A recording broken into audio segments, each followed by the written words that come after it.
The small town in Vermont was quiet most of the year, the kind of place where people noticed everything and said even more.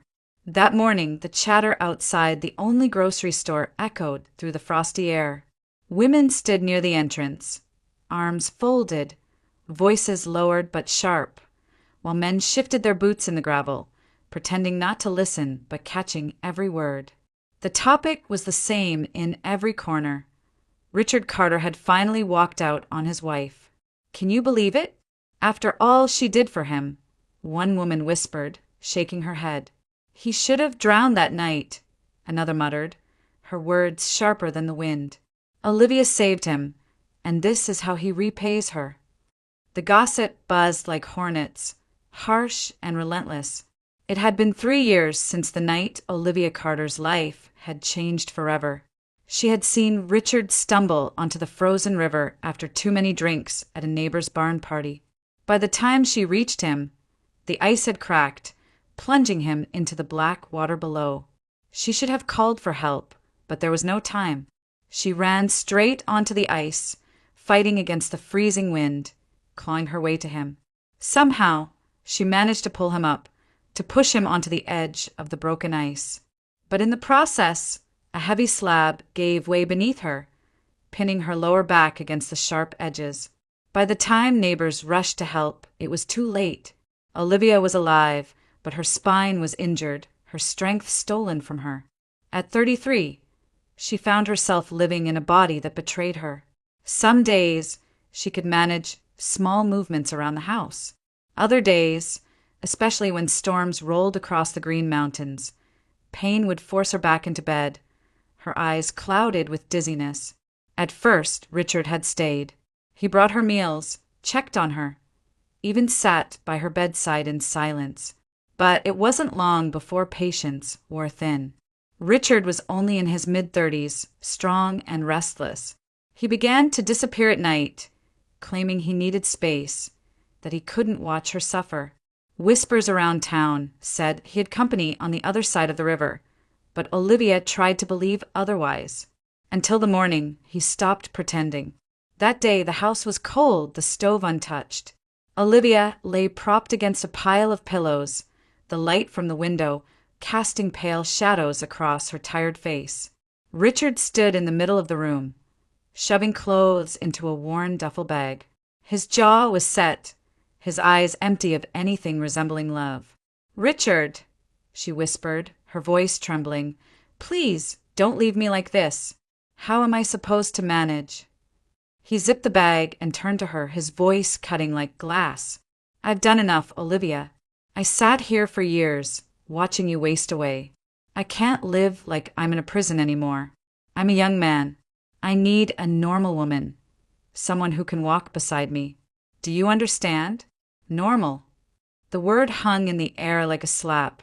Olivia pressed her lips together, refusing to give him the satisfaction of tears. Her hands gripped the blanket so tightly her knuckles turned white. "And what am I supposed to do?" she asked, her voice barely more than a whisper. "You'll figure it out. There are places for people like you. Nursing homes, assisted living. They'll take care of you, better than I can." He walked to the kitchen counter, pulled out his wallet, and tossed a few bills onto the table. They fluttered to the floor, pitiful scraps of green. "That's all I've got on me. Won't do much good anyway. You can't walk to the store." Her eyes burned, but she blinked rapidly, refusing to let the tears fall. She wouldn't break in front of him. Not now. Not when he was already halfway out the door. Richard slung the bag over his shoulder and paused at the threshold. For a moment he looked back, but there was no regret in his eyes, only relief. "You should thank me, Olivia. Most men wouldn't have stayed as long as I did." The door slammed, and the silence that followed was heavier than the pain in her spine. Olivia closed her eyes, her chest rising and falling in shallow breaths. She had saved his life, and in return he had shattered hers. Alone in that small Vermont farmhouse, she clutched the blanket to her chest, forcing herself not to cry. Later, when no one could see, she would let the tears come. But for now, She sat in the silence, her heart breaking, and the world outside whispering about the woman Richard Carter had left behind.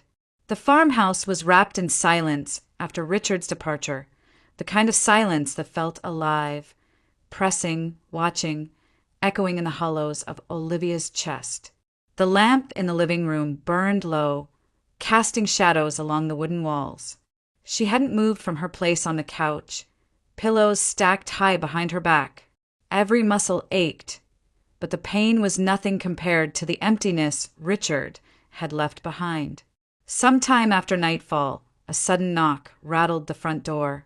Olivia flinched, her heart racing. No one ever came this late, not in their quiet town. The knock came again, steady and unhurried. "Hello," a man's voice called, rough but not threatening. Olivia hesitated, her fingers tightening around the edge of the blanket. Slowly, she shifted toward the door, her steps labored and stiff. She leaned against the wall, her breath shallow, and cracked the door open just enough to see. A stranger stood on the porch. His clothes were worn, his boots scuffed from miles of walking. He carried nothing but a small canvas bag slung over his shoulder. His face was rugged, lined from years that hadn't been kind, but his eyes, steady and searching, held no malice. "I don't mean to bother you," he said, raising his hands as if to show he carried no threat. I need a place to sleep for a night, or even the barn if you'd allow it. I can pay a little." He dug into his pocket and held out a few crumpled bills. Olivia stared, her heart pounding. Every instinct told her to send him away, to lock the door. But behind the fear was something else, a voice that whispered of the loneliness that had weighed on her for years. And something in his eyes, a flicker of honesty, stilled her hand. You're not from here," she said softly. He shook his head. "Name's Matthew Hayes. I just got out of prison a few weeks ago. Manslaughter, if you're wondering." His words landed heavy in the quiet, but he didn't look away. "It was a fight gone wrong. A man jumped us, me and my wife at the time. I hit too hard. By the time I got out, she'd moved on. Guess I don't blame her. I don't have family left. Just trying to start over somewhere nobody knows my name." Olivia's breath caught. Prison. It should have been enough to send him off the porch. But his tone was calm, without excuses, and his eyes didn't shift like a liar's would. "I don't usually let strangers in," she whispered. "I understand. I'll be gone by morning." He stepped back, already turning away, as if prepared for rejection. And yet, before she knew it, the word slipped from her lips. "Wait. There's a spare room. If you don't mind, it's plain." Matthew froze, then turned, almost disbelieving. "Are you sure?" She nodded faintly. "It doesn't matter anymore. Come in." Inside, he moved carefully, setting his bag down without a sound. He glanced around the modest kitchen, the old wood stove, the thin curtains. "You live alone?" Her throat tightened. "I do now." He didn't pry further. Instead, he rolled up his sleeves, washed his hands at the sink, and said, "If you've got anything in the fridge, I can make us something. Haven't cooked in a while, but I remember enough." Olivia blinked. Richard had never once offered to cook for her, not even when she'd been in the worst of her pain. And here was a stranger, a man with nothing, offering to make her dinner. She wanted to refuse, to insist she wasn't hungry, but her stomach betrayed her with a low ache. So she nodded. "There's bread, a few eggs, some vegetables." Within minutes, Matthew had the pan sizzling, the smell of onions and butter filling the small kitchen. Olivia watched from the couch, her eyes damp, her chest tightening with something she couldn't quite name. Gratitude, sadness, maybe hope. When he brought over 2 plates, he didn't just set hers down. He pulled a small cutting board from the counter, laid it across her lap like a tray, and gently placed the plate on top. "There," he said simply. "Easier this way." Her throat closed. Richard had never thought of such a thing, never asked if she was comfortable. She managed a shaky smile. "Thank you." They ate in silence for a while. broken only by the soft crackle of the stove. At last, Matthew leaned back in his chair, looking at her with a half-smile. Funny, isn't it? Two broken lives crossing paths in the middle of Vermont.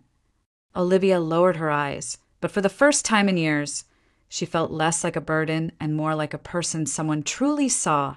The following weeks shifted like the slow thaw of winter into spring. Matthew, true to his word, didn't linger idly in Olivia's farmhouse. At dawn, he would step into town, asking around for work, anything that would keep his hands busy and earn him enough to pay his way. By the second week, the hardware store owner sent him toward a carpenter who needed extra help repairing barns. Soon after, the town's contractor had him hauling lumber and mixing cement for new foundations. It wasn't glamorous, but Matthew worked with a quiet determination that people couldn't ignore. His back bent beneath heavy beams, his hands blistered and raw, but he never complained. A man's got to earn his place, he'd tell anyone who asked. And each evening, no matter how tired, he came back to Olivia's farmhouse carrying groceries, or sometimes a small bag of flour, sugar, or coffee he'd bought with his wages. Inside those wooden walls, life began to take on a rhythm Olivia hadn't felt in years. Matthew would start dinner while she peeled vegetables at the kitchen table, the two of them talking in easy fragments about the day. He insisted on sweeping the floors, chopping wood for the stove, and fixing the leaky faucet Richard had ignored for years. When Olivia protested, he only smiled. "You've done enough carrying the weight of someone who didn't deserve you. Let me handle the rest." At first, Olivia didn't know how to respond. Gratitude lodged in her throat like a stone, and yet she found herself laughing, really laughing, when Matthew cracked jokes about the stubborn chickens that chased him around a neighbor's yard or the old carpenter who swore at every crooked nail. The sound startled her. She hadn't heard her own laughter in so long that it felt foreign, but the more she laughed, the easier it came, like a muscle remembering how to work. Still, the town noticed, and in a small Vermont village, nothing stayed secret. At the general store, two women lingered near the checkout line, their voices just loud enough to carry. "She's letting that ex-con live under her roof, you know." "Dangerous, if you ask me," the other replied, narrowing her eyes. "Prison changes a man. She's a fool if she thinks he's staying out of trouble." Their words rippled across town like wind through leaves. Soon everyone had an opinion. Some whispered that Matthew was only biding his time, waiting to take advantage of a vulnerable woman. Others wondered if Olivia, lonely and broken, had lost her sense. On Sundays, when Olivia struggled to make her way to church, she felt the stares. Conversations hushed as she passed. Heads leaned close together. Even her old neighbor, Mrs. Hensley, stopped by one afternoon and said with a frown, "Honey, you don't know who he really is. Men like that, they don't change." Olivia listened quietly, her hands folded in her lap. She didn't argue. She simply nodded and thanked Mrs. Hensley for the concern. But when the door closed behind her neighbor, Olivia let out a long, steady breath. She knew what people thought. She knew their warnings came from a place of fear, and maybe even from love. But fear had already ruled her life long enough.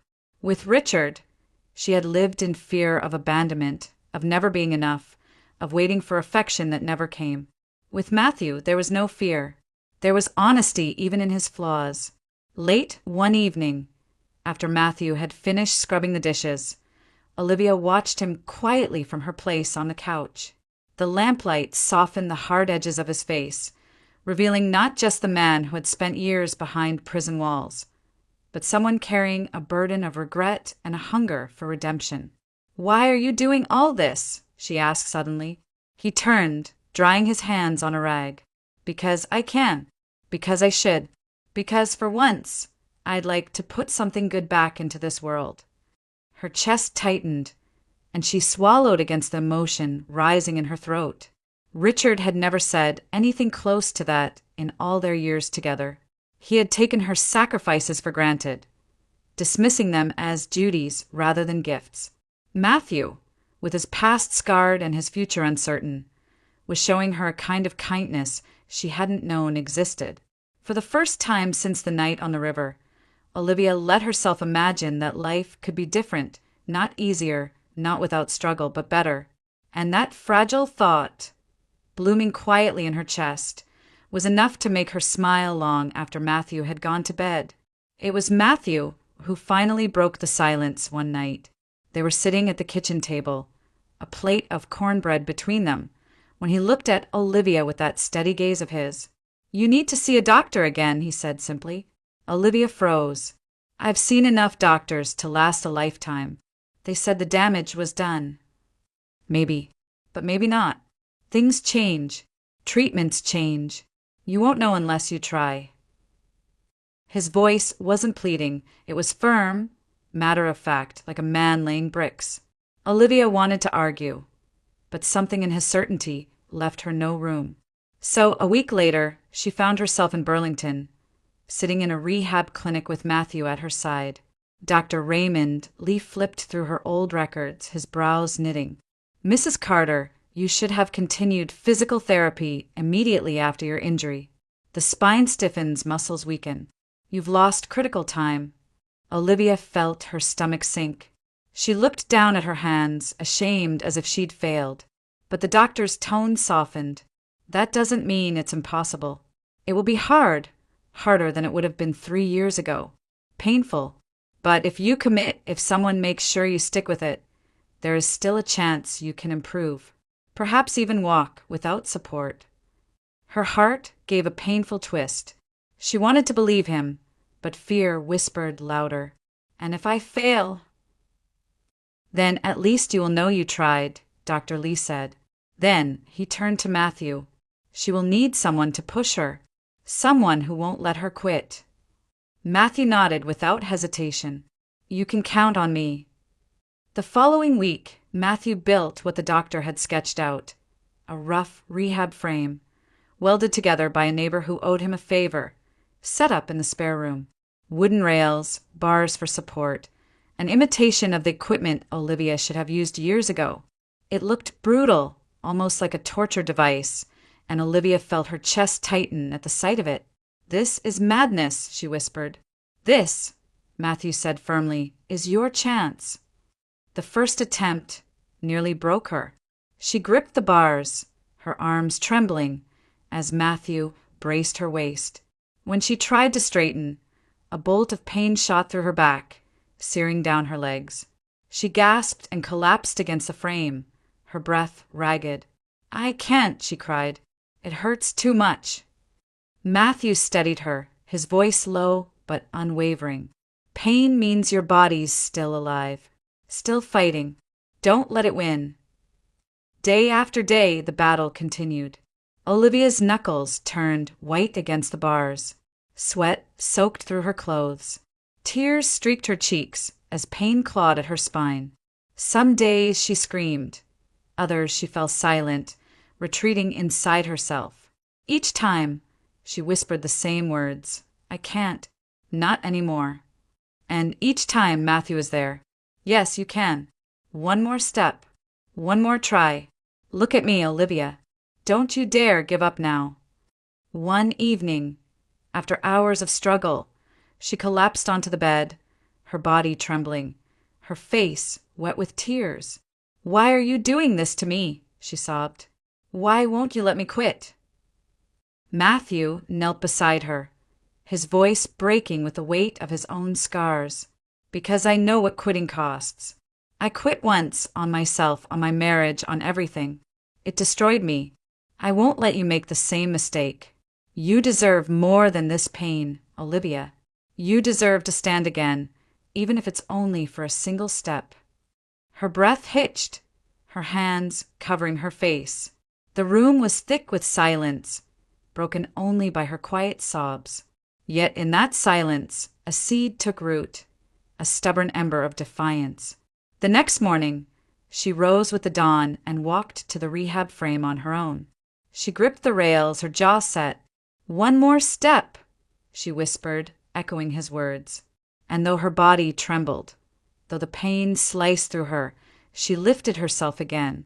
For the first time in years, Olivia Carter fought not just to survive, but to reclaim the life she thought she had lost. The days turned into weeks, the weeks into months, and slowly, something extraordinary began to happen inside that farmhouse. At first, it was just a flicker of change. Olivia could sit up on her own without clutching the side of the bed. Then she could hold herself steady in the rehab frame for longer stretches. Matthew watched each small victory with the quiet pride of a man guarding a fragile flame. One morning, with sunlight pouring through the lace curtains, she managed to shift her weight and take a step, just one, before collapsing back into Matthew's arms. But that single step was enough. He laughed, a deep sound of triumph, and she, breathless and shocked, laughed with him. By the end of the summer, Olivia could shuffle from the couch to the table, holding onto the chair backs along the way.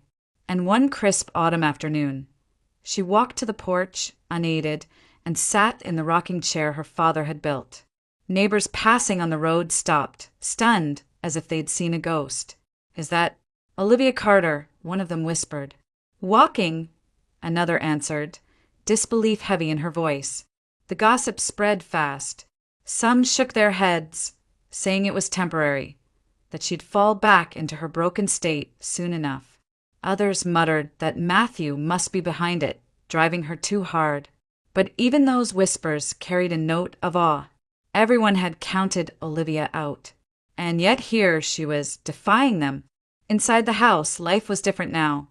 Matthew still carried groceries and chopped wood, but Olivia moved alongside him more and more. She stirred pots while he chopped vegetables, folded laundry while he stacked firewood. They laughed over small things, a loaf of bread that refused to rise, a hen that kept escaping its coop. Their conversations grew longer, their silences more comfortable. For Olivia, the change was more than physical.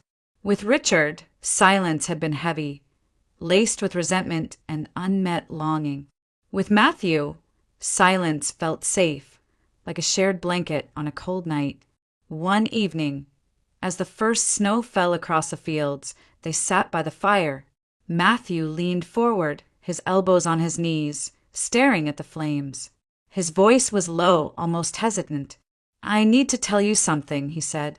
"Sometimes I lie awake at night, afraid. Not of prison, not of the mistakes I made, but of you." Olivia turned to him, surprised. "Of me?" He nodded, his jaw tight. "Because I keep thinking, why would a woman like you want a man like me? I've been behind bars. My record will never be clean. What if one day you wake up and regret letting me into your life?" The fire crackled, filling the silence between them. Olivia studied his face, the lines carved by hardship, the eyes shadowed by regret, the hands scarred by work. And yet, beneath all of that, she saw kindness, loyalty, and a strength Richard had never possessed. She reached out, her fingers brushing against his. Her voice trembled, but it carried the weight of certainty. "Matthew, if you call me, I'll go with you. Wherever you ask me to go." He lifted his eyes to hers, searching, as if he couldn't believe she'd said it. For a moment, neither of them moved. Then he took her hand, holding it as though it were the most precious thing he had ever touched. The days that followed carried an air of quiet anticipation. Olivia moved with a new confidence, her steps steadier, her laughter brighter. And in town, rumors began to swirl like the snowflakes drifting through the December sky. "Did you hear?" one woman whispered at the diner. "Olivia Carter's ordered a dress. A white one." "A wedding dress," her companion gasped. "That's what they're saying. Imagine a woman who couldn't walk last year, now planning to walk down the aisle." The whispers grew, weaving themselves into every corner of the village. Some scoffed, some smiled, some prayed it was true. And though Olivia heard the gossip, she didn't let it shake her. For the first time in years, she felt the ground steady beneath her feet. Not because her legs were strong, but because her heart finally was. It had been 3 long years since Richard Carter walked out of his farmhouse and out of his wife's life. 3 years spent in the city, chasing the promise of something brighter. At first, it seemed he'd won, a younger woman on his arm, nights out in Burlington and Boston, money flowing as long as he could keep up with her demands. But the shine wore off quickly. The woman who once whispered promises of devotion revealed herself to be merciless. Every dollar he earned disappeared into her hands. When his paycheck shrank, so did her affection. By the time she slammed the door for the last time, Richard was left with nothing but debt, a thinning wallet, and the bitter taste of regret. Winter pressed down on Vermont when Richard finally returned to his hometown. The bus wheezed to a stop at the edge of the village, and he stepped off, collar turned up against the wind. He told himself this wasn't defeat, only a pause, a chance to reclaim what was his. Olivia had no one else. Surely she would still be waiting, bound to the same chair where he'd left her. Maybe she'd even be grateful to see him again. But as he trudged up the familiar dirt road toward the old farmhouse, a prickle of unease crawled up his spine. The place didn't look the same. The sagging porch, he remembered, was gone, replaced with sturdy new steps. The roof gleamed with fresh shingles. The fence had been mended and painted, neat and strong. Richard stopped in the road, blinking against the snowflakes. "How the hell?" he muttered. Had Olivia sold the house? Impossible. It had been her family's place for generations. Maybe a relative had taken over. Or maybe, he dared to hope, the town had rallied around her out of pity, keeping the house in shape until he came back. A greedy thought took hold. If she was still crippled, if she was still dependent, she couldn't have managed this alone, which meant she must have help. And if she had help, he could slide back into the picture, claim his share, maybe even the house itself. After all, wasn't he still her husband? Divorce papers had never been signed. Smirking at the thought, Richard pushed open the gate and stepped into the yard. His boots crunched over the snow, and he pictured Olivia inside, frail and lonely, desperate enough to take him back. But before he could knock, the door opened. Richard froze. There she was, Olivia Carter, framed by the golden lamplight spilling from the house. But she was not the broken woman he remembered. She was radiant, her auburn hair brushed back from her face, her cheeks touched with color. And most shocking of all, she stood tall on her own 2 feet, not a crutch or wheelchair in sight. Richard's mouth fell open. Olivia stepped out onto the porch, pulling a wool shawl around her shoulders. Her movements were steady, graceful, sure. When her eyes met his, there was no trace of desperation, no plea for him to stay. There was only calm recognition, as if she were looking at a stranger passing on the road. "Richard," she said evenly, her voice carrying through the cold air. He struggled to form words. You're walking." Her lips curved into the faintest smile, not warm, but strong. "Yes, I am." Richard's chest tightened, panic and disbelief wrestling inside him. This wasn't the reunion he had imagined. He had expected weakness, need, the opening for him to step back in and control the story. Instead, he was staring at a woman transformed, one who no longer needed him, one who looked like she had already left him far behind. The cold cut deeper, and for the first time since he stepped off the bus, Richard wondered if he had made the worst mistake of his life. Richard hadn't planned on coming back so soon after seeing Olivia on her feet. He told himself he needed time, that he would return when he had the right words, when he could convince her that he had changed. But greed and pride gnawed at him. He couldn't let go of the house, the land, or the woman he still thought of as his possession. 2 days later, as the afternoon sun slid low across the snowy hills, Richard walked up the road again. This time, determination steeled his steps. He rehearsed excuses in his mind, claims of loneliness, promises to do better, anything to make her let him back in. But what he saw when the farmhouse door opened shattered whatever script he had prepared. Olivia stepped out, her hand linked with Matthew's. They moved with quiet unity, their shoulders brushing as though they had walked this way for years. And in front of them, Matthew guided a stroller down the porch steps with careful hands. Inside, a baby cooed, bundled in blankets against the cold. Richard's face drained of color. "No," he whispered. Then louder, his voice cracking, "No. What is this?" Olivia met his gaze without flinching. Her eyes no longer held the desperate ache he remembered.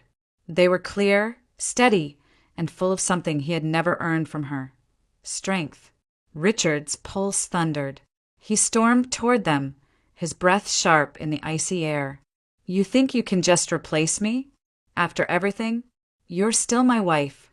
This," he pointed at Matthew, his hand shaking with rage. "This criminal doesn't belong here. And a child? Whose child is that, Olivia?" Matthew shifted, placing himself between Richard and Olivia. His stance was calm but immovable like a wall of stone.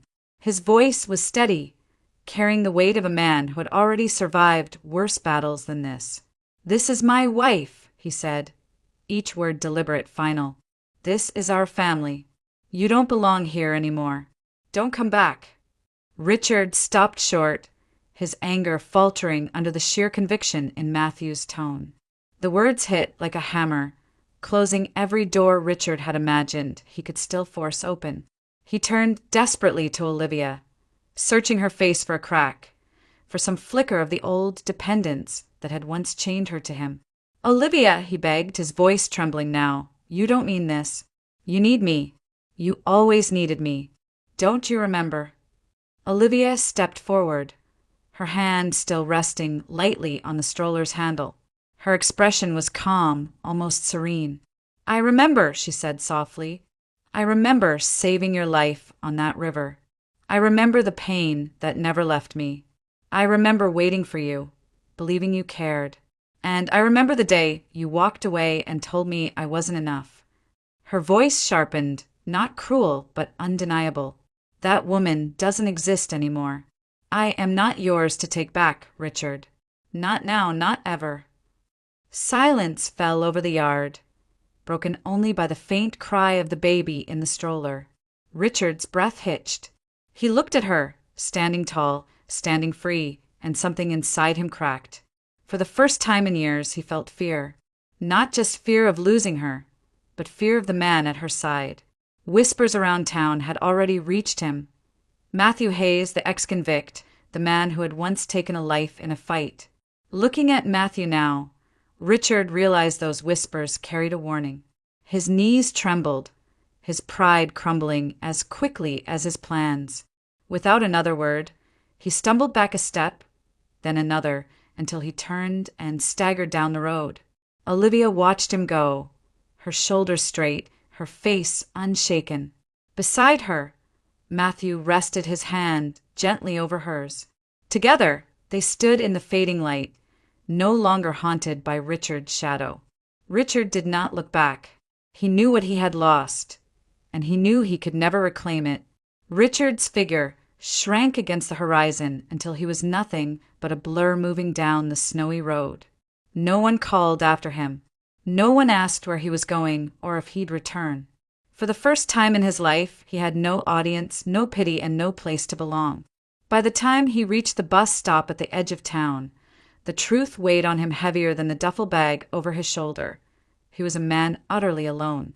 Back in the village, whispers moved quickly, but they carried a different tone than before. Once, townsfolk had wagged their tongues about Olivia with suspicion, muttering that she'd lost her senses for letting a stranger into her home. Once, they doubted Matthew, warning that ex-cons couldn't be trusted. But now their voices were colored with something else entirely, respect. "Did you see her?" A woman at the diner marveled, leaning across the booth. "Olivia Carter, standing tall, walking on her own. That man she's with. He must have been the one who pushed her back onto her feet. And the way he stood up to Richard," another replied, shaking his head. "Took guts. The man didn't even flinch." For the first time in years, the town wasn't talking about Olivia as a victim. They were talking about her as someone who had one. Life in the farmhouse took on a warmth that spread far beyond its walls. Neighbors began to stop by, not with pity, but with casseroles, warm bread, and heartfelt congratulations. Mrs. Hensley, once Olivia's fiercest critic, came with a pie and tears in her eyes. I was wrong about him, she admitted, nodding toward Matthew. And I was wrong about you too. You're stronger than any of us ever knew. When the church bells rang one crisp Saturday morning, the pews filled with faces from every corner of town. Olivia stood at the front in a simple cream dress, her auburn hair tucked beneath a veil, her steps measured but steady as she walked down the aisle. At the altar, Matthew waited in a dark suit borrowed from the pastor's son, his hands trembling not with fear, but with awe. The vows were short, spoken with a conviction that silenced every whisper. When Matthew said, "I will stand with you in strength and in weakness for all the days of my life," there wasn't a dry eye in the room. And when Olivia answered, "I will walk with you wherever the path leads," even the skeptical shook their heads in wonder. Afterward, the churchyard rang with laughter. Children chased each other between the gravestones. Women clutched Olivia's hands.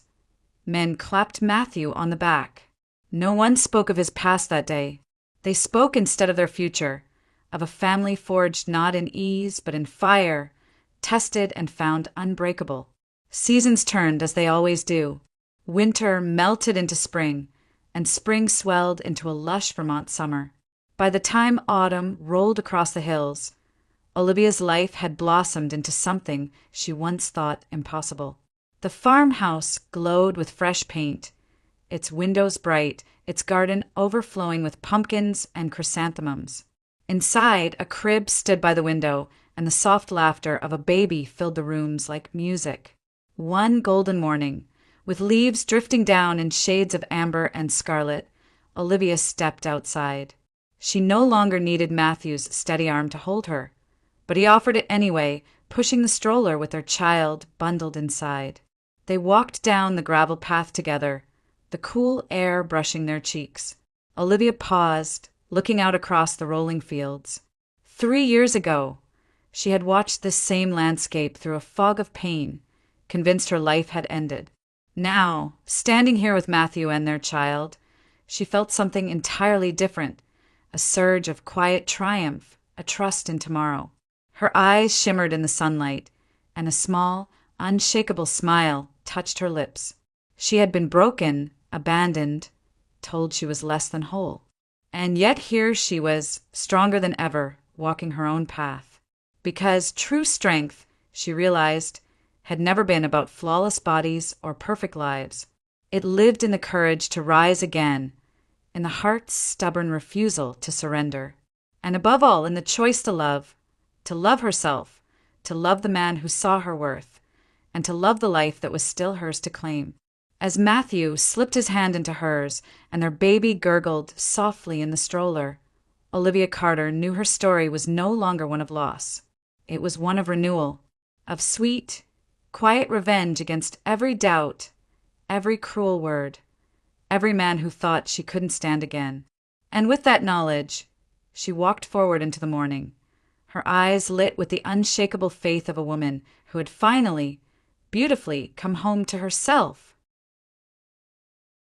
The world keeps turning, and with each turn comes a new story. When one door closes, another opens, leading us into a journey entirely different. Let us set aside the echoes of the tale just past and step together into a new realm where another destiny awaits to be told. And now I invite you to listen to the second story, a path of its own, unrelated to what came before, yet filled with mysteries and surprises meant only for those willing to journey onward with me.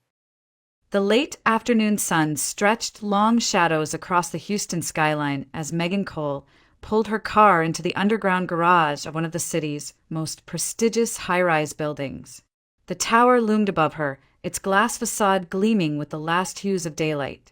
She had to check her phone twice to confirm she was at the right address. Charlotte Hayes had always been the daughter of privilege, but this place felt like another universe entirely. The elevator ride seemed endless. When the door slid open onto the penthouse floor, Megan stepped into a quiet hallway that smelled faintly of polished wood and expensive perfume. She knocked, half expecting a maid to answer. Instead, Charlotte herself appeared at the door, her blonde hair swept back, her face glowing with the kind of health and polish that only money could buy. "Meg." "Finally," Charlotte said quickly, almost in a whisper. She reached out, pulling her old friend inside as though worried someone might overhear them out in the hall. Megan laughed nervously, glancing around the space she had entered. The apartment was vast and immaculate, its modern furniture arranged with precision. A wall of windows overlooked the city, catching the glimmer of car lights below. But the grandeur only made Charlotte's odd behavior more striking. She moved quickly, speaking softly, as if she were trying to keep a secret even in her own home. "You weren't kidding when you said you had a new place," Megan murmured, eyes scanning the marble counters, the art on the walls, the sheer scale of it all. "Charlotte, this is like a movie set. Since when do you live like this?" Charlotte forced a small smile, motioning toward the kitchen. "Come on, let's sit down.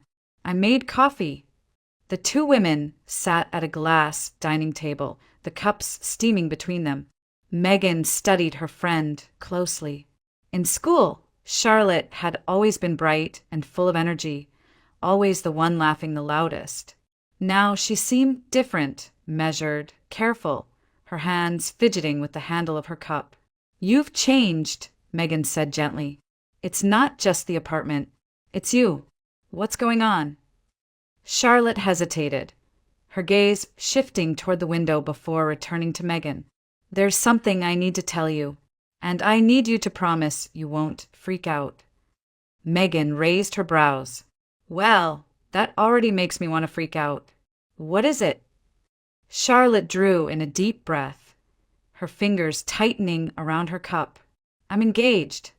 For a moment, Megan's face softened into surprise, then into genuine excitement. "Engaged? Charlotte, that's wow. Congratulations. Who's the lucky guy? Someone your dad introduced you to?" Charlotte shook her head quickly. "No, it's not like that. You don't know him." "Then tell me," Megan pressed, leaning forward with curiosity. Charlotte's voice dropped to a near whisper. "His name is Luke Bennett. He's different. He's not from our world." She paused, searching for the right words. "He was homeless when I met him. Now he works odd jobs at a local church, janitorial stuff, handyman work." The silence that followed was heavy, as though the entire room had drawn in a breath and refused to release it. Megan blinked, unsure if she had misheard. "Wait," she said carefully. "Did you just say homeless?" Charlotte nodded slowly, her expression defensive but also tender, as if she were protecting something fragile. "Yes, that's what I said." Megan stared at her, trying to process. She remembered Charlotte's father, Thomas Hayes, the oil magnate whose name was practically stamped across half the state of Texas. She remembered the limousines, the private drivers, the bodyguards who had once escorted Charlotte to school dances. And now she was telling her that she was marrying a man who had once lived on the streets. "Charlotte, are you serious?" Megan asked, her voice low but incredulous. "You're the daughter of Thomas Hayes. You grew up in River Oaks, for God's sake. And you're telling me you're marrying a guy who used to sleep under bridges." Charlotte's eyes flashed with hurt. "Don't talk about him like that. You don't know him." Megan leaned back in her chair, shaking her head slowly. "No, I don't. And that's exactly the problem. You've been keeping secrets, Char. You're living in this penthouse, whispering like the walls are listening, and now you drop this on me? What are you doing?" Charlotte's voice steadied. "I'm in love, Megan. For the first time in my life, I feel like someone sees me, not my last name, not the money, not what I can give them. Just me. Luke didn't even know who my father was when we met. He still doesn't know the whole truth." Megan's jaw dropped. "He doesn't even know who your father is?" "No," Charlotte admitted, her cheeks flushing. "And I want to keep it that way for as long as I can. Because once he does, everything changes. People always change when they find out." Megan sat in stunned silence, the weight of her friend's confession pressing down on her. She thought back to their teenage years, when Charlotte had everything handed to her, the best clothes, the best cars, the best connections. Megan had always admired her, but had also assumed Charlotte would follow the predictable path. Marry someone wealthy, live a polished life under her father's shadow. This was something else entirely. Finally, Megan exhaled, her voice tinged with disbelief. Char, I don't know what to say. This is insane. You're talking about marrying someone who doesn't have a career, who doesn't have a home, who probably doesn't even have health insurance. Do you understand what you're signing up for? Charlotte's hands trembled slightly, but her eyes were unwavering. Yes, I understand. And I don't care. I know what people will think. I know my father will explode when he finds out. But none of that matters. What matters is that I love him. Megan shook her head, her mind racing. She wanted to argue, to remind Charlotte of everything she stood to lose. But looking at her friend's face, serious, glowing with conviction, she realized there was nothing she could say to change it. Outside, the Houston skyline glittered against the darkening sky, indifferent to the storm brewing in Charlotte's life. Inside, two old friends sat across from each other, one clinging to a love that defied everything they had been taught to value, the other unable to comprehend how such a choice could possibly end well.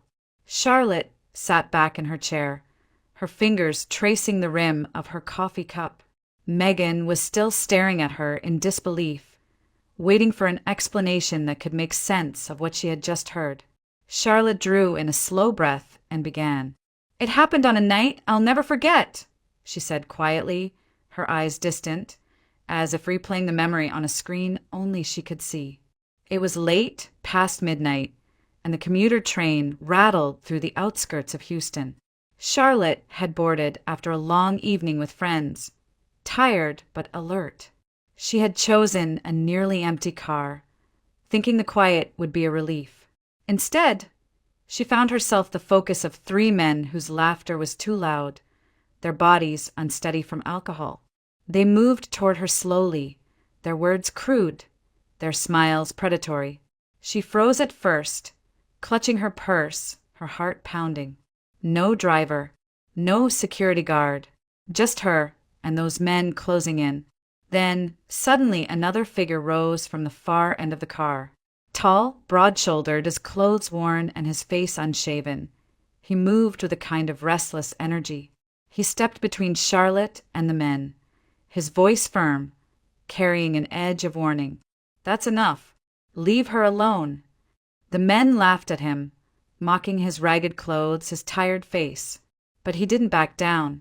He stood tall, his fists clenched, his body shielding Charlotte completely. One of the drunks lunged forward, and in an instant, Luke pushed him back hard enough to send him stumbling. The others hesitated, muttering curses before finally retreating to another car, too drunk to press the fight. Charlotte sat frozen, staring at her unexpected rescuer. His chest rose and fell with heavy breaths, but his eyes, steady, dark, unwavering, met hers with a gentleness that didn't match his rough exterior. Are you all right? He asked. She nodded, unable to form words. When the train stopped, he walked her to the platform, keeping a careful distance, as though afraid his presence alone might frighten her. She noticed then how thin he was, how his jacket hung loosely from his frame. His shoes were worn, the soles practically separating. Thank you, she managed finally. He gave a small shrug. Anyone would have done the same. But she knew that wasn't true. Most people would have looked away. Over the next few weeks, fate, or maybe chance, brought them together again. She began seeing him near the church downtown, carrying supplies, fixing broken windows, sweeping the steps. Sometimes he slept under the awning when the shelters were full. His name was Luke Bennett. Little by little, he opened up about his life. He told her he had never known his parents. He bounced between foster homes, some kind, others cruel. He remembered nights when he was locked in basements as punishment, days when no one came to pick him up from school. By the time he aged out of the system at 18, he had nowhere to go. He picked up odd jobs, construction, warehouse shifts, kitchen prep, only to lose them when the economy dipped or his managers decided he wasn't worth the trouble. Sometimes he admitted he slept in his car. When the car was repossessed, he slept on the streets. He learned to stay invisible, to keep moving, to survive without attracting the wrong kind of attention. Listening to him, Charlotte felt a mixture of sorrow and respect. His voice never carried bitterness. Instead, it carried a kind of quiet resilience, a determination not to let the world strip away his dignity completely. "What about your family?" she asked once.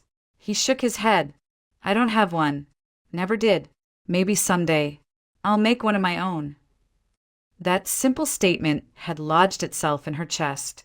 Unlike every man she had ever dated, Luke never asked about her last name, never pressed her about her family or her money. To him, she was just Charlotte, the young woman who stopped to bring him coffee on cold mornings, who listened without judgment, who laughed at his rough jokes when no one else bothered to notice him. One evening, after helping the pastor repair a broken heater, Luke walked her home. They paused under the streetlight, the air crisp and still. His hands trembled slightly as he reached into his pocket and pulled out a ring. Not a diamond, not even gold, just a simple silver band he had found at a pawn shop. "I don't have much," he said, his voice thick, "but I have this, and I have my word. Charlotte, will you marry me?" Her heart lurched. Logic screamed at her to pause, to wait, to think about everything this choice would mean. But all she saw was the man in front of her. Flawed, yes, but brave, kind, and honest in a way no one in her father's world had ever been. She whispered, yes. His relief was almost boyish. He pulled her into his arms, holding her as though he were afraid she might vanish. But as they stood there, Charlotte knew there was one truth she had not spoken, one secret she could not bring herself to reveal. He didn't know who she really was. He didn't know that she was the daughter of Thomas Hayes, the oil magnate whose empire stretched across Texas. He didn't know she had grown up in mansions, that her penthouse was not the result of hard work, but of inheritance. And for now, she intended to keep it that way, because once he knew, she feared everything would change. The day Charlotte decided to bring Luke home was heavy with dread.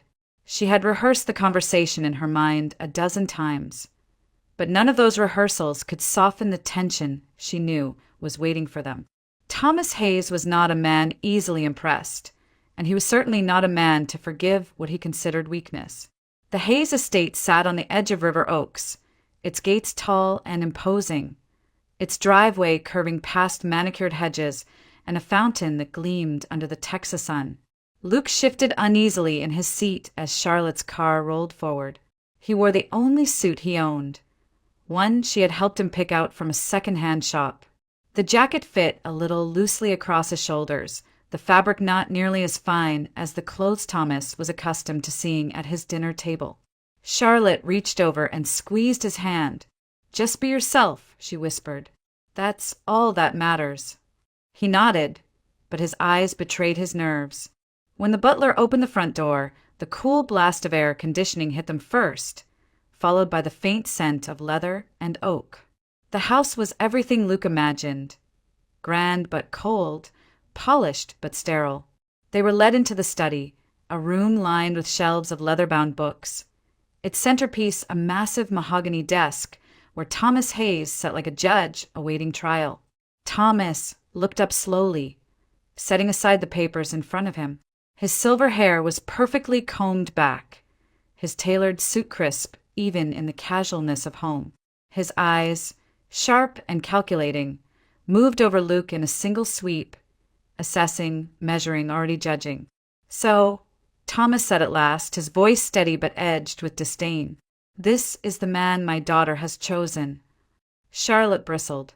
"Dad, this is Luke Bennett." Luke stepped forward, extending a hand. "It's an honor to meet you, sir." Thomas didn't take it immediately. After a long pause, he extended his own hand, his grip firm, almost crushing, before releasing it with deliberate slowness. He gestured toward the leather chairs across from his desk. "Sit," he ordered. They obeyed. Thomas leaned back, steepling his fingers. "Tell me, Luke, what do you do for a living?" Luke cleared his throat. "Right now, I'm working at St. Matthew's Church downtown. Maintenance, repairs, cleaning, whatever they need." Thomas's lips curled into something that was not quite a smile. "Janitorial work." Luke straightened his shoulders. "Yes, sir. And your education?" Luke hesitated. "High school diploma, some community college courses, but life didn't allow me to finish." Thomas's eyes gleamed with quiet triumph. He reached into a drawer and pulled out a notepad, scribbling a quick equation across the page. He pushed it forward. "Solve this." Luke blinked, taken aback. It was a basic algebra problem, but the gesture was laced with humiliation. Slowly, he picked up the pen and worked through the numbers, his handwriting shaky but clear. He slid the paper back across the desk. Thomas glanced at it, then chuckled without humor. "Adequate, but life requires more than adequate." He leaned forward, his voice sharp. "Tell me, Luke, how do you plan to support my daughter? To give her the life she deserves? Do you think love alone pays mortgages? Puts food on the table? Secures a future?" Luke's jaw tightened. "I know I don't have what you do, but I'm willing to work. I'll do whatever it takes." Thomas's expression hardened. "Hard work is noble, but nobility doesn't keep the lights on. Men like me built empires while men like you swept their floors. And that's where you'll stay." "Dad," Charlotte burst out, her voice sharp with anger. "That's enough." Thomas ignored her, his eyes locked on Luke. "Do you love my daughter?" "Yes," Luke answered without hesitation. "Then if you truly loved her, you would walk away. You would spare her the misery of living beneath her station, the shame of explaining to her friends that her husband cleans bathrooms for a living." Charlotte shot to her feet, her hands clenched. "How dare you talk to him like that? He's kind, he's brave, he's more of a man than anyone you've ever paraded in front of me." Thomas rose as well, towering over the desk. "He's a burden, Charlotte. He will drag you down, and I will not stand by and watch you ruin everything." Luke remained seated, his hands gripping the arms of the chair. He wanted to defend himself, to shout that he wasn't a burden, but the weight of Thomas's gaze pressed on him like iron. Charlotte's voice shook with fury. "I don't need your blessing. I don't need your money. I don't need anything from you, if it means giving up the one person who actually sees me for who I am." Thomas's face darkened, his voice low and final. "Then understand this. I will never give my blessing to this marriage. Never." The silence that followed was suffocating. The ticking of the grandfather clock filled the room, marking each second of the fracture deepening between father and daughter. Charlotte's eyes burned with unshed tears, but her chin lifted with defiance. She reached for Luke's hand, pulling him up from the chair. "Then we'll do it without you." She turned, leading Luke out of the study, their footsteps echoing against the marble floor. Behind them, Thomas Hayes remained motionless at his desk, his jaw set, his eyes cold, already calculating the next move to protect the empire he believed his daughter was about to throw away. The night Charlotte closed the door on her father's house, her entire world shifted. She left behind the marble halls, the chandeliers, and the endless rows of luxury cars parked in the driveway. In their place stood a small, second-floor apartment in Midtown Houston with peeling paint, a creaky stairwell, and neighbors who argued through thin walls. For Charlotte, it was a deliberate choice, a line drawn in the sand. If her father believed she couldn't live without his money, she would prove him wrong. The apartment smelled faintly of dust when they first walked in, the kind of place that had been sitting vacant too long. Luke carried their few boxes, mostly his, because Charlotte had walked away from nearly everything. She set a single suitcase on the couch, filled with clothes that looked out of place in this modest setting. Designer dresses and heels had no business in a unit with cracked tiles and a bathroom door that stuck. But Charlotte smiled as she looked around. "It's ours," she whispered.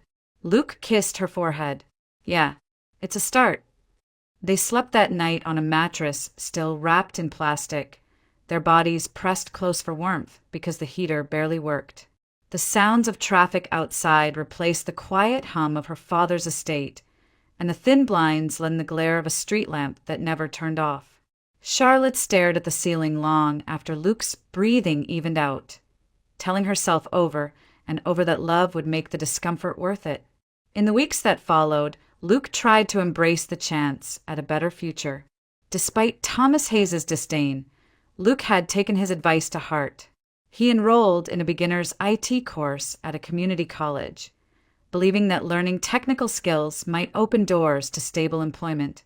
Every morning, he left with a worn backpack slung over his shoulder, determination etched across his features. Charlotte would watch from the window as he disappeared down the street, his posture upright despite the uncertainty hanging over him. At first, the classes excited him. He learned about coding basics, troubleshooting, and networking. But soon, the gaps in his education became obvious. Other students breezed through concepts he struggled to grasp. When he asked questions, some professors were patient, others curt, reminding him of the years he had lost drifting from job to job. At night, he sat at the small kitchen table, squinting at a used laptop Charlotte had bought on credit. He tapped at the keyboard, frustration building as error messages flashed back at him.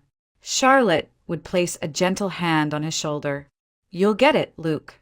Just give it time." He would nod, forcing a smile. "Yeah, time. That's all." But time was a luxury they didn't have. Bills piled up quickly. The rent wasn't much by Houston standards, but it was steep compared to Luke's sporadic earnings from odd jobs. Charlotte, unused to budgeting, found herself staring at grocery receipts with disbelief. A single week's worth of food seemed to vanish in days. The electricity bill, the internet service, even the laundromat downstairs. All were small weights adding to the burden. She tried to adapt. She traded fine dining for canned soup, high-end boutiques for thrift stores. She told herself she didn't miss the spa appointments or the chauffeur.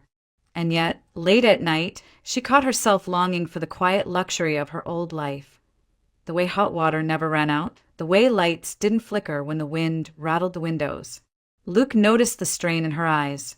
"I'm sorry," he murmured once, after the power briefly cut off because they'd delayed paying the bill. "Don't," she said firmly. "This is our choice. My choice. We'll make it work." But her conviction was tested daily. One evening, she returned from a job interview that had ended in polite rejection. The manager had smiled at her resume, then frowned when he realized she had no real work history. Being Thomas Hayes's daughter wasn't a credential she could list, not without exposing the very secret she was desperate to protect. When she walked through the door, she found Luke hunched over the laptop, his hands tangled in his hair. The screen glowed with another failed assignment. "I can't do this, Char," he said, his voice breaking. "I'm not cut out for this stuff. I can barely keep up." Charlotte knelt beside him, forcing him to meet her eyes. "You're trying. That's more than most people do. You're not giving up." But he shook his head. "Your dad was right. I don't belong in your world. I'll never be enough." Her chest tightened, but she pushed back the fear rising in her. "No. You are enough. And this isn't about my dad. This is about us. We're building our own life. He doesn't get to decide who you are." Still, his words lingered in the air, heavier than the silence that followed. The apartment, once a symbol of independence, began to feel smaller with each passing day. The walls pressed in, the arguments grew sharper, and the reality of living without the Hayes fortune became impossible to ignore. Charlotte still believed their love could withstand it. She told herself that every couple faced challenges, that hardship would forge their bond stronger. Yet, deep inside, she wondered how long they could endure before cracks became fractures. For now, though, she held Luke's hand across the worn kitchen table, vowing silently that she would not let their love be crushed by the weight of bills, doubts, and her father's shadow. Because if she faltered, then Thomas Hayes would be right. And that was something she refused to accept. It was Thomas Hayes himself who arranged the job, not out of kindness, but out of calculation. He called Charlotte one afternoon, his voice clipped and businesslike, offering what he framed as a chance for Luke to prove himself. It was an entry-level position at one of the many companies under his vast energy empire, a tech support role in the IT department. Charlotte had hesitated. She knew her father's generosity came laced with poison. But Luke, still determined to make something of himself, accepted without a second thought. "I need to show him I can do this," Luke told her as he adjusted the second-hand tie she had ironed for him. "If I work hard, maybe he'll see I'm serious about building a future with you." Charlotte smiled, the worry gnawed at her. "Just remember, you don't have to prove anything to him, only to yourself." On his first day, the office buzzed with fluorescent light and the hum of computers. Luke sat at a cubicle surrounded by younger employees who tapped away at their keyboards with practiced ease. He introduced himself politely, his handshake firm but a little too earnest. Most nodded back with polite indifference. The tasks seemed simple at first, resetting passwords, troubleshooting slow connections, but the jargon piled up quickly.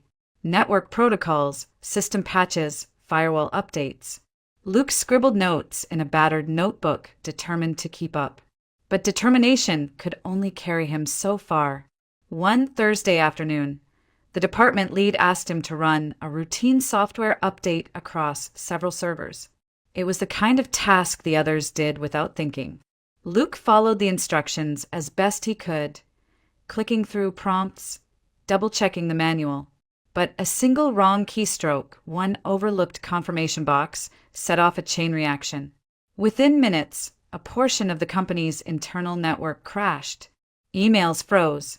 Files became inaccessible. Calls from executives poured in, demanding answers.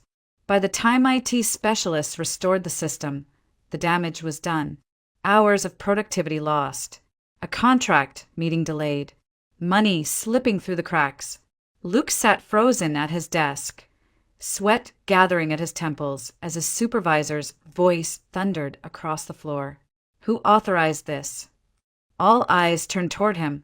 He tried to explain, but his words came out fractured, his voice thin against the rising tide of frustration.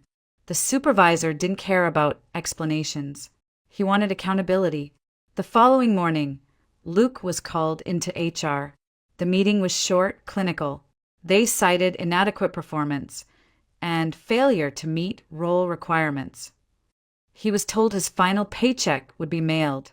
When he walked out of the glass tower into the blinding Texas sun, the humiliation weighed heavier than the summer heat.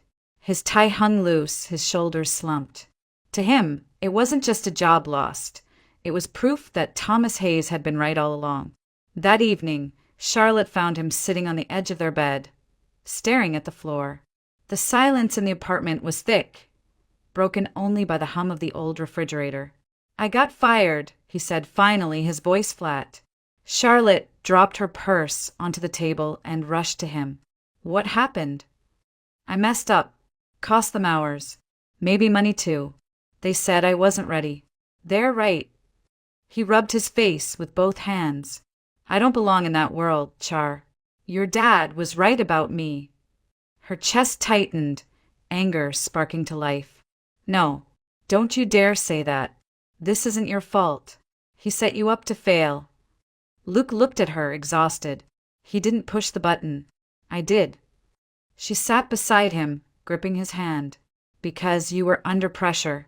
He knew you weren't ready, but he put you there anyway, just to watch you fall. That's who he is." But Luke only shook his head, retreating further into shame. When Thomas called later that week, Charlotte answered with fire in her voice.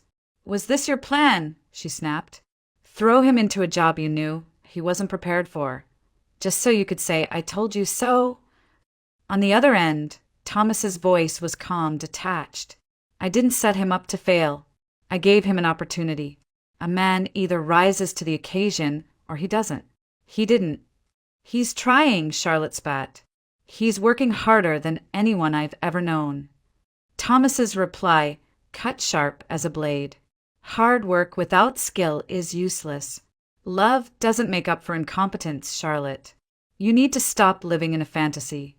Her hands shook as she hung up the phone, rage coursing through her veins. In the days that followed, the distance between Luke and Charlotte grew. He avoided her eyes, retreating into silence, convinced he had confirmed every fear her father had voiced. She tried to reassure him, to remind him that their love was stronger than any test Thomas could throw their way. But each attempt only deepened his guilt.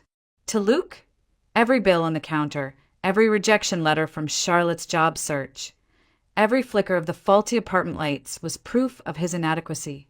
He felt trapped, caught between the woman he loved and the voice of her father echoing in his mind, telling him he would never be enough. For Charlotte, the injustice was unbearable.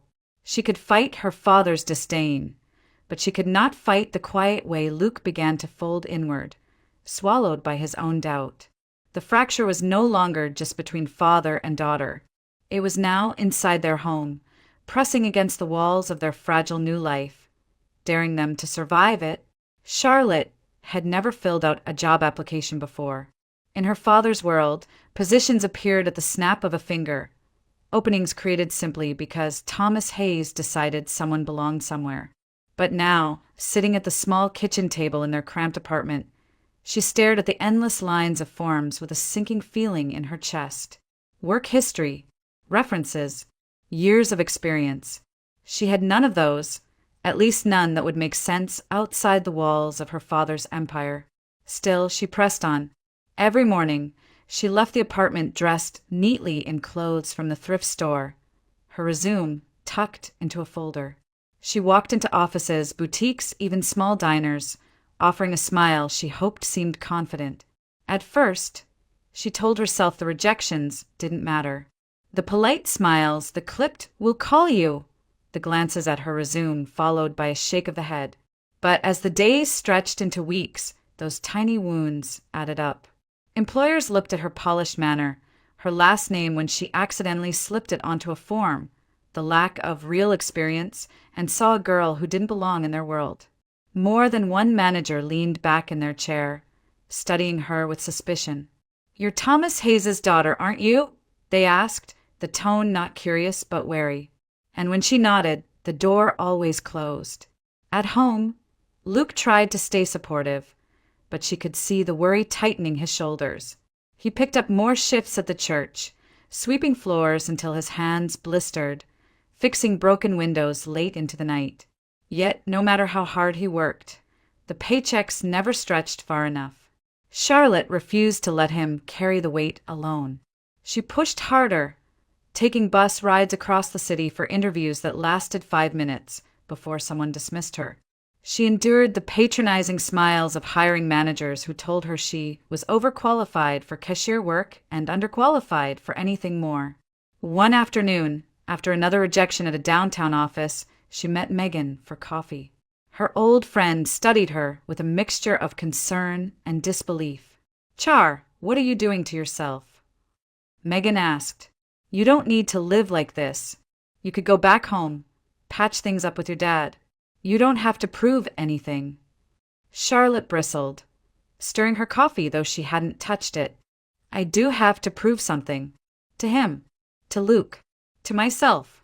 If I can't stand on my own 2 feet, then what is this love worth?" Megan sighed. "I just don't want to watch you burn out. You're not used to this." Her words stung, not because they weren't true, but because Charlotte hated how right they sounded. She wasn't used to this. She wasn't used to counting change at the grocery store or mending her own clothes or lying awake at night worrying about bills. Yet she refused to admit defeat. As weeks passed, exhaustion etched itself into her features. Her once polished hair was tied back hastily, her nails chipped, her clothes worn thin. Luke noticed but said nothing, knowing any comment would only ignite her determination further. One night, after she returned from another failed interview, she collapsed into the kitchen chair, dropping her folder onto the table. "They didn't even let me finish," she whispered, her voice cracking. They saw my last name, and that was it. Luke crouched beside her, taking her hands. Char, maybe Megan's right. Maybe you're pushing too hard.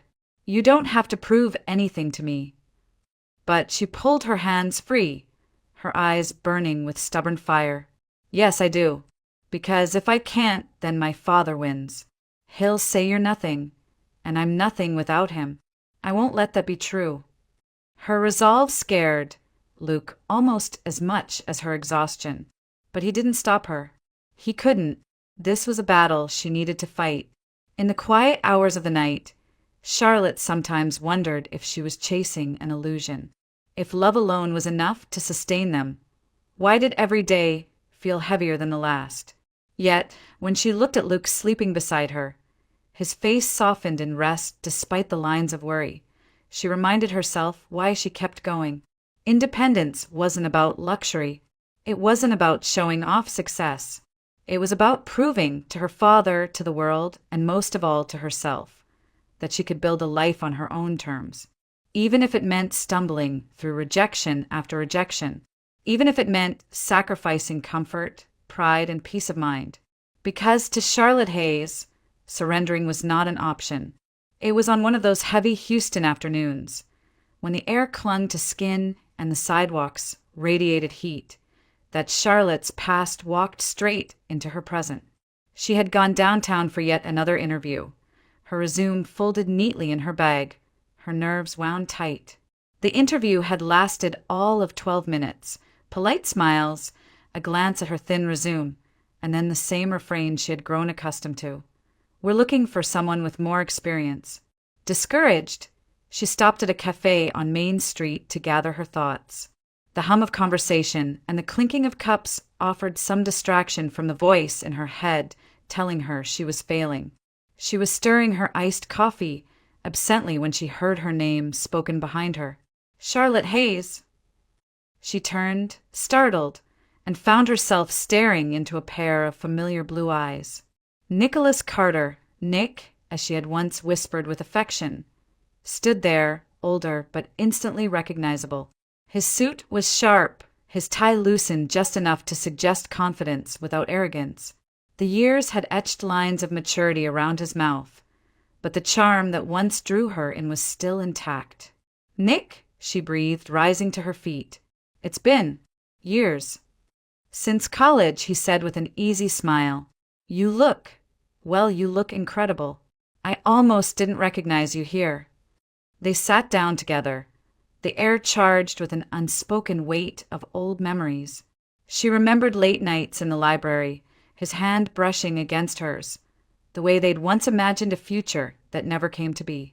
He had been her first real love, the one her father had approved of, the one who had fit seamlessly into the Hayes family's social circle. "What are you doing these days?" she asked, forcing her voice to steady. "I'm a senior account executive at Harrington and Company," he replied smoothly. "Ad agency downtown. We've got some of the biggest energy companies as clients. Houston's been good to me." She nodded, though inside a pang of comparison struck deep. He was exactly what her father would want for her. Successful, polished, part of the world she had walked away from. "And you?" he asked. "What's new with you, Charlotte?" Her throat tightened. She couldn't bring herself to tell him about the dingy apartment, the rejected job applications, the constant battle to stretch Luke's meager paychecks. So she chose the simplest truth. "I'm figuring things out, trying to start fresh." Nick studied her, his expression softening. "You always had so much potential. I'm not surprised. But I'll be honest, I didn't expect to run into you like this." Their conversation drifted back to the past. Professors they'd admired, classmates who had vanished into careers or marriages. For a moment, it felt almost natural, as though the years between had dissolved. But underneath, Charlotte felt a growing unease. She knew what her father would see if he looked at this scene. Stability, prestige, the kind of match that made sense on paper. As they parted, Nick handed her a business card. "If you're looking for work, call me. We're expanding, and someone with your background could be a real asset." I'd vouch for you. She took the card, her fingers trembling slightly as their hands brushed. That night, she laid the card on the kitchen table, staring at the embossed letters. Nicholas Carter, Senior Account Executive. Luke was hunched over the laptop, struggling again with his IT coursework, the glow of the screen accentuating the lines of frustration on his face. He glanced up. How'd it go today? Another no, she admitted softly, sliding the card to the edge of the table before he could notice. Luke sighed, leaning back in his chair. We'll figure it out. We always do. She nodded, but her eyes lingered on the card, on the name that carried echoes of who she used to be and who she might have been. In the quiet that followed, her mind wandered back to the life she had once shared with Nick. Dinners at upscale restaurants, weekends at lakeside cabins, the certainty of a future without financial fear. Compared to the present, with overdue bills stacked on the counter and meals of canned soup, it was hard not to feel the tug of temptation. But then she looked at Luke. His shoulders slumped, his jaw tight, yet still he fought, still he tried. He was no polished executive, no safe bet. He was risk and hardship and uncertainty. But he was also love without conditions, devotion without expectation. Charlotte's chest ached with conflict.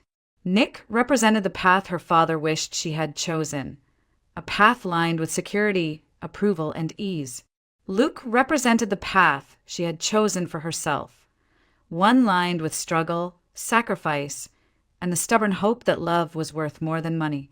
Quietly, she opened her bag, took out Nick's card, and tore it in half before dropping it into the trash.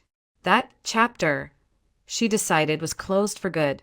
She hadn't said yes to Nick's offer, but she hadn't thrown the card away either. And that, she knew, was the beginning of a storm inside her heart.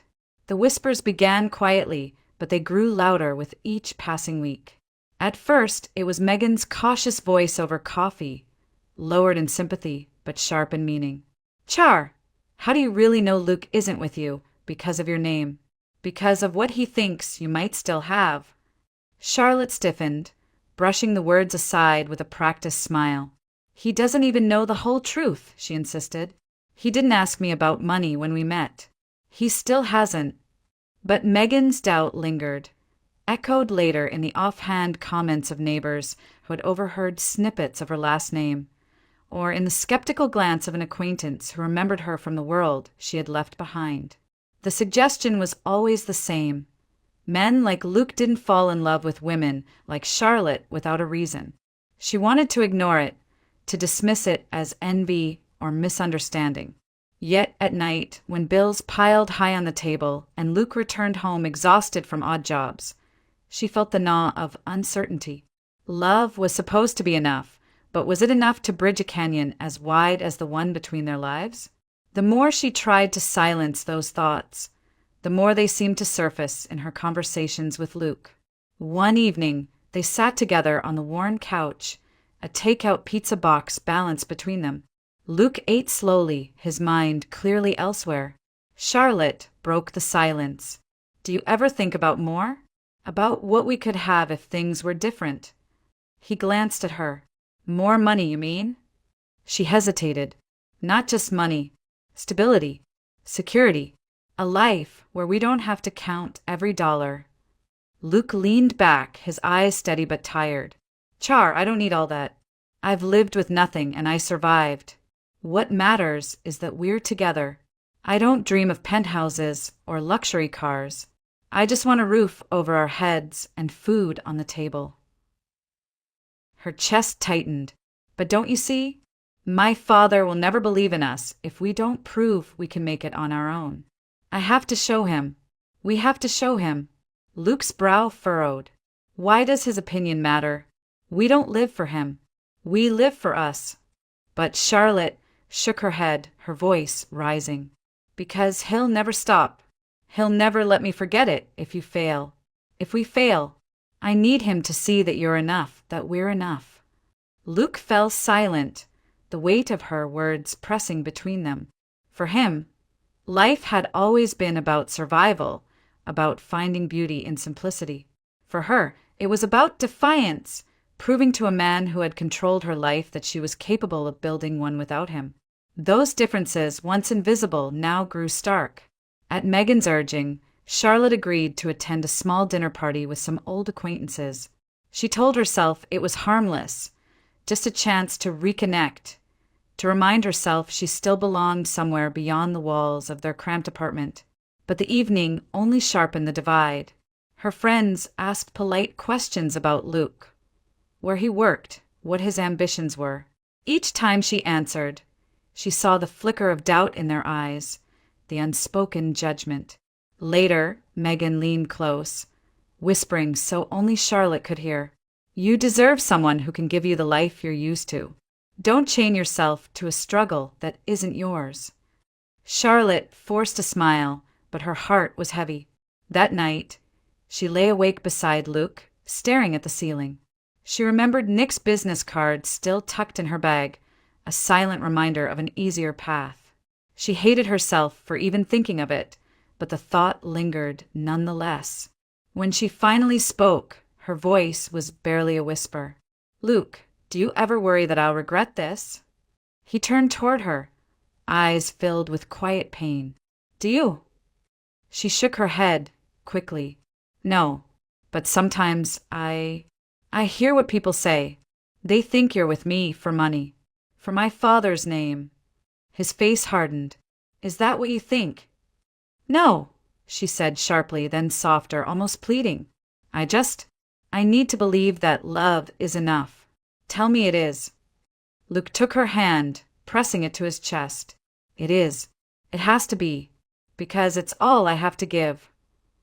Her eyes blurred with tears. She wanted to believe him, to drown out the voices of doubt echoing from her father, her friends, the world around them.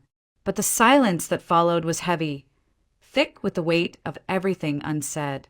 In that silence, Charlotte felt the distance widening, not just between her and her father, but between her and Luke, too.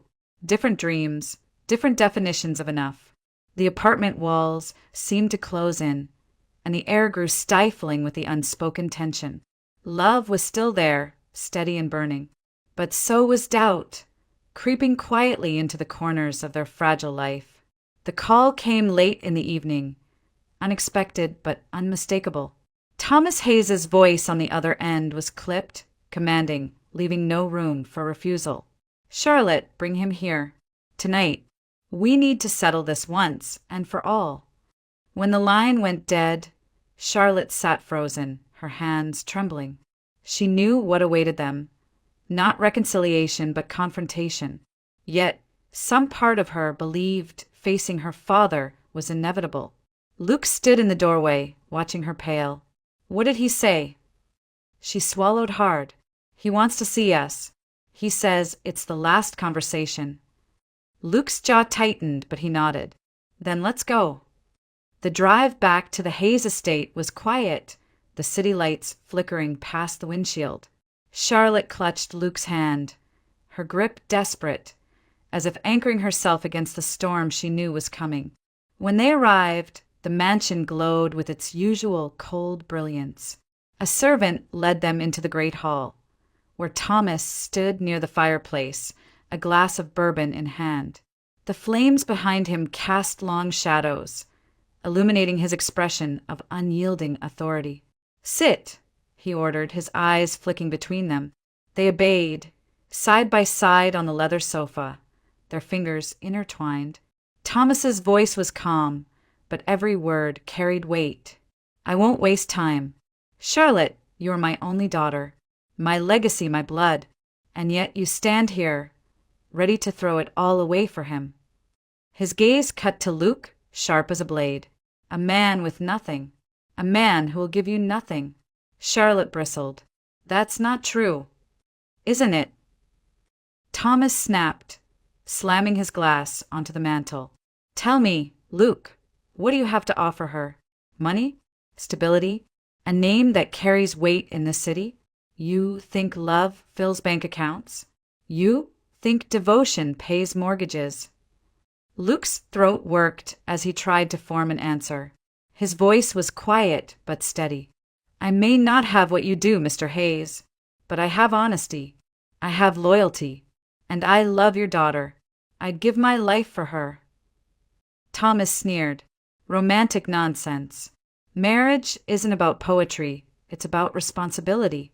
It's about providing, protecting, ensuring a future. You've already proven you can't handle that. You failed at the job I gave you, an opportunity most men would kill for. And now you expect me to entrust my daughter's future to you. Luke's hands tightened into fists, but he didn't look away. I failed once. That doesn't mean I'll fail forever. Charlotte's eyes filled with tears. Dad, why can't you see? He's not perfect, but he's real. He sees me for who I am, not for the family name. That's more than anyone else has ever done. Thomas turned on her, his face hardening. You're blinded by fantasy. You grew up surrounded by everything. And now you think throwing it all away makes your love more noble. It doesn't. It makes you foolish. Her voice broke, but her resolve held. Maybe I am foolish, but it's my life, my choice. You can't control me forever. The silence that followed was thick, broken only by the crackle of fire. Thomas's jaw clenched, his eyes narrowing with disappointment and rage. If you walk this path, you walk it without me. I will never give my blessing. Do you understand? Never. Charlotte's tears spilled over, but she lifted her chin defiantly. Then, so be it. I'd rather be poor with him than rich and empty without love. For the first time, Thomas faltered, as though her words had struck deeper than he expected. His face tightened again, quickly, but the hesitation was there. Luke rose slowly, pulling Charlotte up beside him. He met Thomas's stare with quiet strength. I know you don't respect me. I know you think I'll never be enough. Maybe nothing I do will ever change that. But I'm not leaving her. I'll stand by her, even if it means fighting every day to prove myself. Thomas's voice dropped, cold and final. You'll be fighting against me, then, and you'll lose. Charlotte's breath hitched, but she held Luke's hand tightly.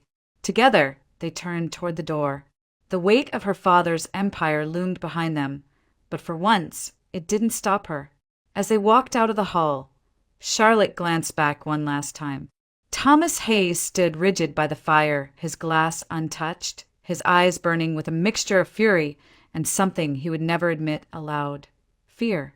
Fear that his daughter's defiance might outlast his power. The heavy doors closed behind them, the echo reverberating through the vast mansion like the toll of a final bell. In the silence of the car ride home, Charlotte wept into Luke's shoulder. He held her tightly, his own eyes wet but his voice steady. We'll make it, Char, even without him, especially without him. She nodded through her tears, believing him because she had to, because love was all they had left, and for now it was enough. The night after the confrontation at the Hayes estate felt heavier than any Charlotte had lived through. The silence in their small apartment was almost suffocating, not because of Luke's presence, but because of the absence of everything she had once known. Her father's approval, the safety net of wealth, the certainty of tomorrow. That was gone now. For the first time, she was truly on her own, with only Luke at her side. They awoke the next morning to a leaking faucet in the kitchen and the thud of neighbors' footsteps above them. Charlotte brewed weak coffee, poured into mismatched mugs, and slid one across the table to Luke. He looked exhausted but grateful, his rough hands curling around the cup as though it were a lifeline. There were no grand plans, no perfectly drawn-out roadmaps, just bills that needed paying, classes Luke still struggled through, and interviews Charlotte still chased with quiet desperation. The world had not changed to accommodate their love. It pressed harder, demanding more from them than ever before. Some days were brutal. The job rejections piled higher, each one chipping at Charlotte's confidence. Luke came home with sore muscles, his clothes smelling of dust and sweat from labor jobs that barely paid minimum wage. They argued sometimes, over money, over Luke's pride, over Charlotte's determination to keep proving herself. But even in anger, There was a thread binding them, a refusal to let go. Megan called often, urging Charlotte to reconsider, to make amends with her father. "You can't live like this forever," she warned. "Love doesn't pay the rent." Charlotte's answer was always the same. "Maybe not, but it gives me something money can't." Late at night, when the world was quiet and the city lights flickered through their thin curtains, she believed those words with all her heart. Lying beside Luke, listening to his steady breathing, she knew the choice she had made was hers alone, and that gave her strength. Luke, too, carried the weight of their decision. He pushed himself harder in his IT course, studying long after Charlotte had fallen asleep. Sometimes frustration broke him, his fist hitting the table, his voice thick with defeat. But then he would look at her, curled under a thin blanket, her face serene even in exhaustion, and he found the will to keep trying. They didn't speak often about Thomas Hayes, though his shadow lingered in every challenge.